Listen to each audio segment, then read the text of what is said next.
Alors, on est de retour avec vous, bien branchés dans cette zone versus du 6 février 2013. Au menu du jour aujourd'hui, je vous l'avais dit, c'est la souveraineté. Et on va aller tout de suite rejoindre Michel Lepage, qui est le chef du Parti indépendantiste, parti qui présentait 10 candidats donc à la dernière élection. Qui est mieux placé pour nous parler du projet indépendantiste que M. Lepage. Donc, bonsoir, M. Lepage. Bienvenue dans la zone versus.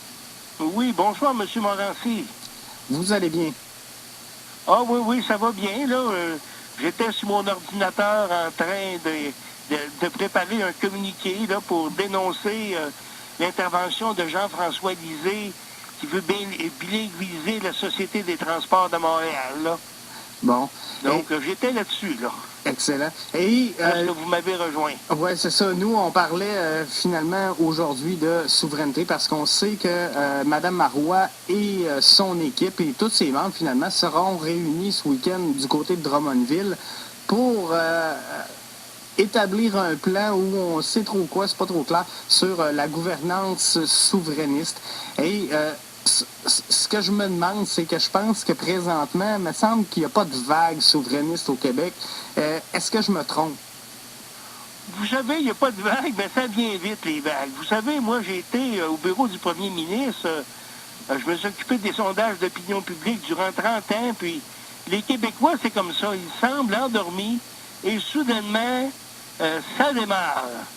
Donc, je veux dire, il n'y a pas de vague. Il n'y a pas de vague, mais la vague peut arriver vite. Le tsunami peut arriver rapidement. Souvent, on ne le verra pas arriver. C'est ça, c'est souvent comme ça dans le monde politique. Il y a quelqu'un qui se faufile, qui rentre et qui arrive. Mais présentement, bon, l'idée est soutenue, je dirais, principalement par le Parti québécois. Mais si on regarde l'option souverainiste en tant que telle, l'indépendance pour l'indépendance, on a, j'imagine, de par le nom de votre organisation, Parti indépendantiste, j'imagine que vous êtes pour l'indépendance du Québec. On a... Oui, absolument. Nous, on ne cache pas les mots, là. Je veux dire, nous, on veut l'indépendance. Lorsqu'on parle aux États-Unis, on ne dit pas la fête de la souveraineté, on dit la fête de l'indépendance, là. Donc, oui, nous, on n'a pas peur des mots. C'est ça, exactement. Puis je pense que c'est important de se dire les bonnes affaires. Donc, il y a vous, il y a l'option nationale de M. Aussan, il y a Québec solidaire qui pourrait fort possiblement aller dans la même direction. Il y a le Parti québécois. Est-ce qu'on est en train de faire éclater tout ça? Est-ce qu'on n'est pas en train de séparer les points de tarte finalement plutôt que... Pas du tout, pas Pourquoi du tout. Qu'il n'y a pas de nous, coalition? On est totalement différents. Nous, on ne veut pas de référendum. Pour nous, notre Assemblée nationale du Québec, elle est souveraine. Et c'est à elle à décider si on fait l'indépendance ou non. Donc, le référendum, nous, on n'a pas le référendum dans notre programme. Et de toute façon, l'indépendance va se décider par l'Assemblée nationale. Les deux référendums qu'on a eus, celui de 1980 et celui de 1995, n'étaient que consultatifs. À la fin, c'est l'Assemblée nationale qui va décider. Et donc, nous, on s'évite les divisions référendaires et on va de l'avant tout de suite. Notre Assemblée nationale est souveraine. Donc, la façon que ça va marcher, selon votre vision, c'est que j'imagine qu'une équipe du Parti indépendantiste porté au pouvoir, faudrait qu'il soit majoritaire, j'imagine, pourrait demander, sans référendum consultatif, finalement, de l'indépendance du Québec pure et simple. Oui, mais là, on tâcherait d'avoir des députés des autres partis. Et supposons qu'on est élu majoritaire avec 63 députés. L'élection après, là, c'est le Parti libéral qui gagne. Ils peuvent aussi bien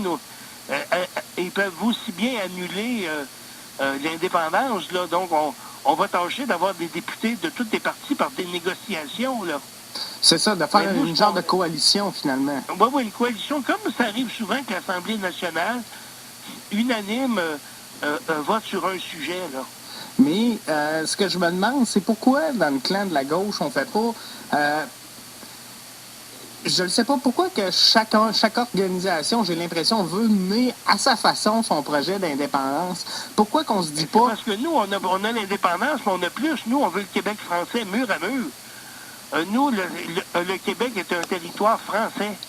Donc, nous, on veut un seul réseau scolaire français, des CPE à l'université, un seul réseau de la santé en français, un seul système de justice en français, puis l'administration de l'État uniquement en français. Et on veut aussi une limitation de l'immigration pour permettre aux nouveaux arrivants de s'intégrer à la culture française du Québec. Ce qu'on appelait la culture historique canadienne-française. Donc, on est très différents des autres partis, là, nous, là. Oh, oui, ça, je comprends que peut-être à la base, mais si on y va souveraineté pour souveraineté, pourquoi qu'on se fait pas, finalement, une coalition de dire, regarde, on fonce, on y va, tout le monde ensemble sous une seule entité, on s'en va avec le projet souverainiste et après ça, on dispatchera tout ce monde-là parce qu'on ne se le cachera pas. À partir du moment où, éventuellement, ça devrait arriver, ou ça devait arriver et que le Québec se retrouve indépendant, j'imagine que ça va conduire à des élections là, pour élire le gouvernement finalement à la tête de ce nouveau pays-là. Et oui, à partir de là, on pourrait répartir chacun dans le clan. Pourquoi mener cette lutte-là, chacun, tout le monde de son bord? C'est ça que je comprends pas. Non, mais c'est parce qu'on n'a pas la même vision politique, nous, que le Parti québécois ou que Québec solidaire ou l'Option nationale. Nous, la langue est très importante pour nous. Et puis nous, on veut pas... Tous ces partis-là veulent constitutionnaliser les droits des anglophones. Je veux dire, les anglophones, c'est pas la seule minorité au Québec, là.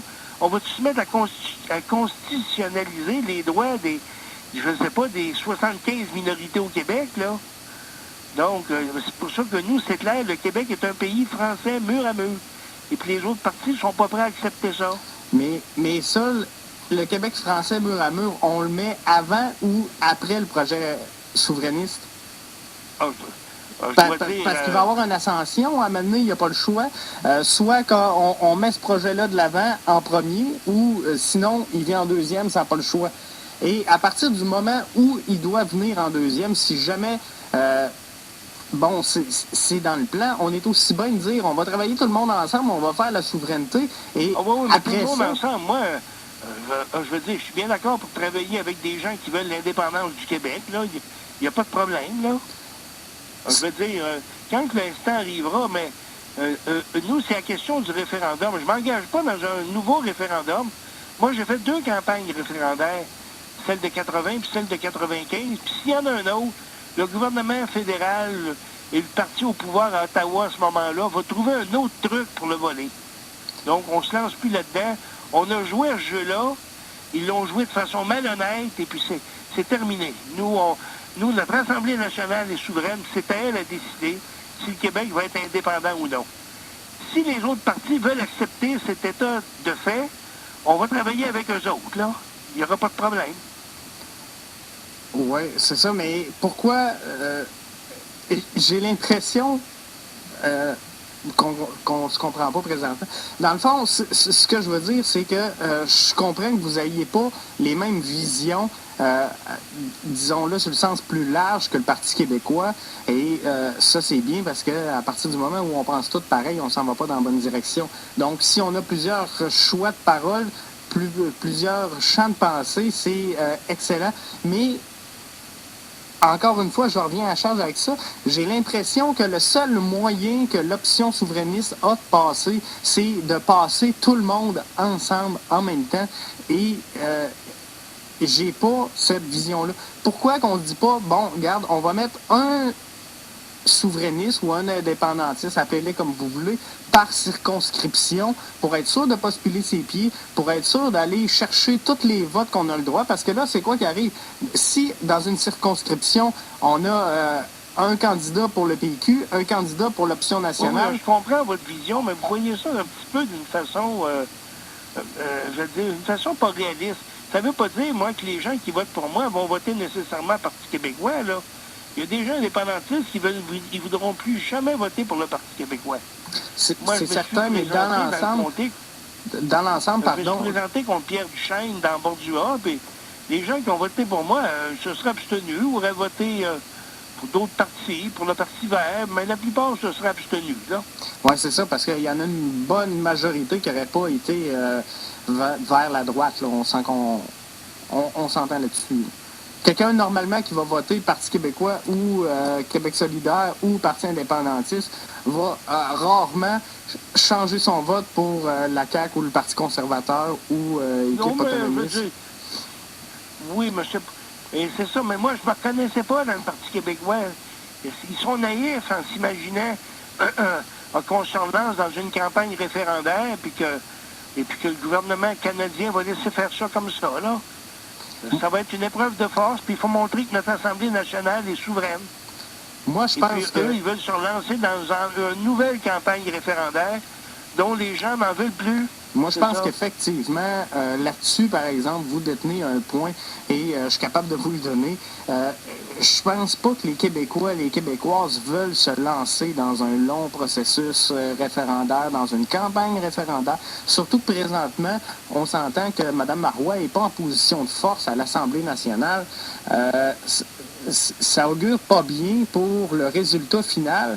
Et je pense que, selon moi, si on s'en va vers une troisième campagne référendaire et que celle-ci devait être défaite, parce que je ne donne pas cher de la peau d'un troisième référendum présentement, je pense que ça va être pas mal la fin. Là, le projet va être mort et enterré. Exactement, c'est ça. Donc, les Québécois, ce qu'ils veulent, là, ils disaient, bon, on vous élit comme gouvernement, puis allez de l'avant. Mais le problème, nous, c'est notre mode de scrutin uninominal à un tour, qui fait que Mme Marois se retrouve premier ministre du Québec avec 32 du vote, 68 des gens ont voté contre. Si on avait le même système uninominal à deux tours, comme en France, et tous les députés qui ne sont pas élus avec 50 des voix, 15 jours après, il y a un deuxième tour, les deux premiers s'affrontent. Donc là, on aurait un gouvernement très près où la majorité de ces députés aurait plus que 50 du vote. Ça ferait un gouvernement très légitime qui pourrait gouverner, là, maintenant. Oui, c'est ça, parce qu'à 32 des votes, c'est très, très mince, là. Elle peut se faire renverser sur à peu près toutes les décisions. Bien oui, 32 des votes. Voyons donc. Puis à la prochaine élection, vu que les partis se multiplient, on va-tu avoir un premier ministre élu avec 24 du vote, puis 76 des gens sont contre? Voyons donc. Il faut adopter rapidement le mode de scrutin uninominal à deux tours, comme partout dans le monde, sauf en Angleterre et au Canada. C'est ça, exactement. Moi, je pense qu'effectivement, ça, c'est une étape primordiale si on veut regagner en Chambre, à l'Assemblée, de la crédibilité un peu. Je pense que faut faire ça, parce que présentement, il y en a plusieurs que quand Pauline Marois s'adresse à la population, ils ne se sentent pas pantoute interpellés. Absolument, absolument, parce qu'elle est minoritaire. Ça prendra un mode de scrutin que le premier ministre qui est élu, il est majoritaire. Probablement que les résultats auraient été le même, mais elle aurait été élue avec 48, 49 ou 52 du vote. Là, elle a de la légitimité. Et c'est ça, là. Donc, moi, je ne veux pas changer le mode de scrutin pour battre Pauline Marois. Elle aurait été probablement élue, mais elle aurait eu plus de légitimité, puis elle pourrait gouverner, là. Oui, c'est ça, ce qu'elle ne peut pas faire présentement. Exactement, c'est ça. Mais, ceci étant, comment qu'on fait à partir de maintenant pour les gens qui sont de l'option souverainiste? Comment qu'on fait pour charmer la population? Ou j'ai l'impression qu'il y a eu un déclin au cours des dernières années de l'option souverainiste. Oui, bien, ils s'en sont pas occupés. Le Parti québécois, qui était le porte-parole de l'indépendance ou de la souveraineté, a totalement abandonné. C'est le combat linguistique qui est important, l'identité francophone. Puis ils ont abandonné ça en disant que tout le monde est québécois, que tu parles pas français, tu es aussi québécois que le Québécois qui est ici depuis 404 ans. Donc, finalement, en cessant le combat pour la langue et la culture française du Québec, les gens ont dit, bon, ça ne nous intéresse pas, là. Est-ce que de prendre le contrôle de l'immigration, parce qu'on sait que présentement, c'est au niveau du palier fédéral, Et en se donnant, comment je pourrais dire, une constitution québécoise, un code de conduite, appelez ça comme vous voulez, est-ce que, dans le fond, de ramener un peu de patriotisme au Québec, est-ce que vous pensez que ça aiderait la cause plutôt que de juste parler de souveraineté et d'indépendance, de dire, Ben oui, on n'en parlera patriotisme, pas, on n'en parlera pas d'indépendance, on parlera pas de souveraineté, mais on va se dire qu'ici au Québec, on a des arbres de Noël, on appelle ça des arbres de Noël, puis à Noël, on souhaite joyeux Noël, puis si tu vas dans les centres commerciaux, nous autres, on aime ça que ça soit décoré, mais si on retourne vers là, pensez-vous, Monsieur Lepage, qu'on va ramener un peu cette fierté-là? Ah oui, absolument, absolument. Je veux dire, durant 404 ans, on s'appelait les Canadiens français, on se tenait entre nous autres. Tout le monde pouvait être un Canadien français. Moi, ma famille vient de la région de Québec, du côté de ma mère, à Sainte-Brigitte de Laval. Puis quand j'ai fait mon arbre généalogique, j'ai deux arrière-grand-mères irlandaises, que ma mère m'a déjà dit, ils parlaient même pas français. Mais ils se sont identifiés, ils parlaient gaélique. Ils se sont avec... Mais les enfants se sont intégrés à la culture canadienne-française. C'est pas une question d'être des francophones de souche, là. On peut avoir un Canadien français d'origine africaine, là. Oui, c'est ça. Donc, mais il faut s'identifier à la langue et à la culture francophone du Québec. C'est ça, parce que c'est à la base, là, ce qui fait ce qu'on est finalement, c'est ça, c'est notre culture, c'est nos os, c'est nos coutumes qui va faire en sorte, qui va décrire qui on est. Et je pense que ça, c'était, sans dire relégué aux oubliettes des dernières années, je pense qu'on a mis ça de côté. Le Parti québécois a totalement abandonné avec un concept de nationalisme civique, que tout le monde, veut dire, est québécois, puis à part entière, puis même si on ne vit pas dans la langue et culture du Québec, c'est pas grave. C'est ça. Donc, maintenant, ils en payent le prix. Depuis le référendum de 1995, suite aux propos de M. Parizeau, ils se sont sentis embarrassés par ça, puis et puis le balancier est allé de l'autre côté, puis de la façon, c'est parti là. Moi, je pense que le Parti québécois ne survivra pas à la prochaine élection, là. Ça va être difficile, en tout cas, ils vont avoir des croûtes à manger. Oui. Et comment je pourrais dire, avoir le contrôle de l'immigration, ça pourrait être une bonne chose pour le Québec, mais sur quoi qu'on devrait baser nos critères finalement? Sur quoi les critères des gens qu'on va accueillir ici devraient être basés? Ou comment, qu'est-ce qu'on devrait changer au niveau de l'immigration pour s'assurer de bien intégrer ces gens-là? Premièrement, diminuer le nombre. Là.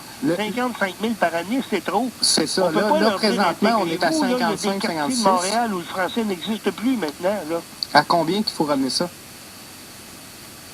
Et c'est ça. Là, donc, on ramène ça à 40? Sud, là, donc, je veux dire, moi, je suis assez loin. Je suis au Mont-Saint-Hilaire. C'est uniquement français, là. Mais combien qu'on devrait en accepter? C'est une question de quantité ou c'est une question d'intégration? À l'heure actuelle. Là. 20 000? Pour le permettre de s'intégrer. OK. Mais c'est ça. Puis le Québec, il y a des limites à faire vivre du monde. Le Québec, on dit c'est grand, mais la région habitée du Québec, c'est tout petit. Je me souviens que René Lévesque avait déjà dit que la somme des territoires municipalisés du Québec, c'est plus petit que la Belgique. Donc, faisons attention là qu'on veut des millions d'individus. Est-ce que le Québec est capable de les faire vivre? Là, c'est ça? Oui, mais le problème aussi, c'est le taux de natalité. Tantôt, il va y avoir très peu de gens pour souvenir aux besoins là, d'une grande sphère de la population parce qu'on ne fait pas d'enfants. On n'aura pas le choix d'ouvrir les portes à m'amener. Oui, mais ça, c'est un argument qu'on dit. Ça, c'est l'argument de ceux, des mondialistes qui veulent faire venir beaucoup de monde au Québec, peu importe s'ils s'intègrent à notre langue et culture. Là, c'est la nation canadienne-française qui a 404 ans, qui est menacée de disparaître dans 25 ans, là. Oui, c'est ça. C'est ça, là. Donc, et puis, on est capable de se débrouiller tout seul, là. C'est plein de jeunes qui n'ont pas d'emploi, là. C'est ça. Donc, arrêtez de nous conter des histoires, là, qu'on va manquer de main-d'œuvre. Ça, c'est des faux arguments, ça, là. Oui, mais on ne peut pas se cacher que, par exemple, tantôt, il va y avoir beaucoup de monde là, qui vont demander des soins de santé, qui vont être à la retraite. Oui, mais on va être capable, là. Il n'y a pas de problème, là. Non. Il faut faut arrêter de se faire des peurs avec ça, là.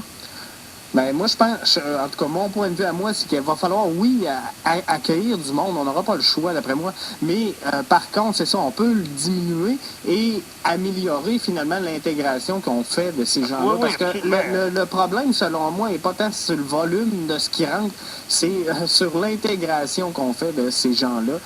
Mais... Oui, il faut le faire comprendre qu'au Québec, c'est en français que ça se passe. Et c'est pour ça, là, je suis en train d'écrire je veux dire, j'ai déjà écrit mon communiqué, j'envoie.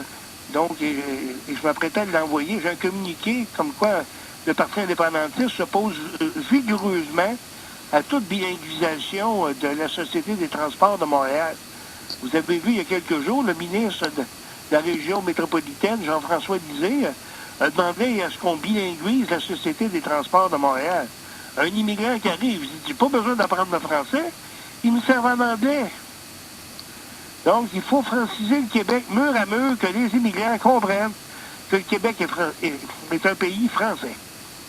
Je pense que oui, mais d'un côté, c'est sûr qu'il faut les coller plus, faut les coller davantage à notre culture et à ce qu'on est.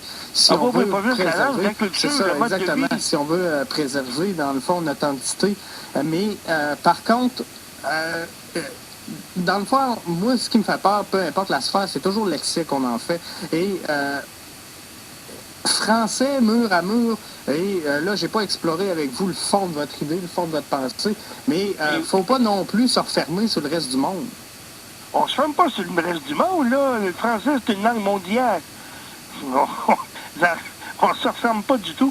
Ça, français mur à mur, c'est une expression que j'ai prise de M. Parizeau. OK. Lorsqu'il est revenu en 1987, j'étais allé à sa conférence de presse, puis il avait sorti cette phrase-là. Il avait dit « Le Québec sera français mur à mur ». Je l'ai retenu, là. Mais c'est bien. Mais c'est ça. Lui, il disait dans le respect des droits des minorités. Mais là, les droits des minorités historiques. La seule minorité historique, à part les Amérindiens, c'est les Canadiens français. Les Anglais sont venus en conquérant.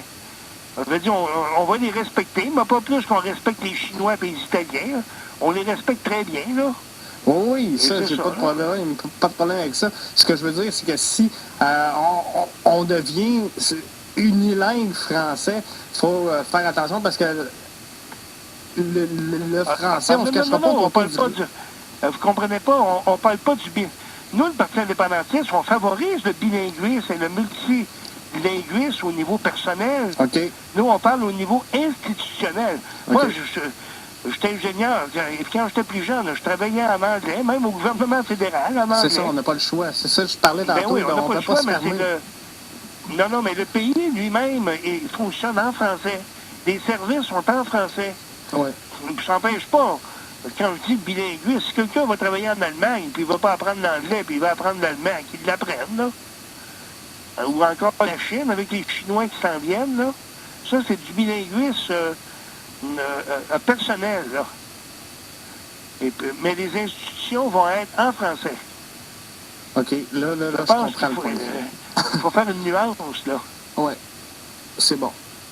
Fait que, dans le fond, selon vous, l'indépendance du Québec, si je comprends bien, on y va par un gouvernement élu, finalement, majoritairement selon l'option, on retire ça du gouvernement, on tire la plug, on dit, à partir de maintenant, on est strictement québécois.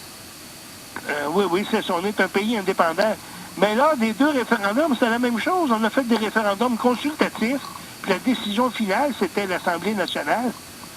Nous, on évite d'épisodes référendaires. Là. OK, excellent. Et c'est certain qu'on va tâcher d'avoir un consensus de tous les partis. On va se négocier ça, là. On n'a pas le choix. Mais c'est l'Assemblée nationale qui va prendre la décision finale. Excellent. Si on veut suivre M. Lepage, le Parti indépendantiste, de quelle façon on peut le faire? Vous pouvez aller sur notre site. C'est très simple. Parti-indépendantiste.org.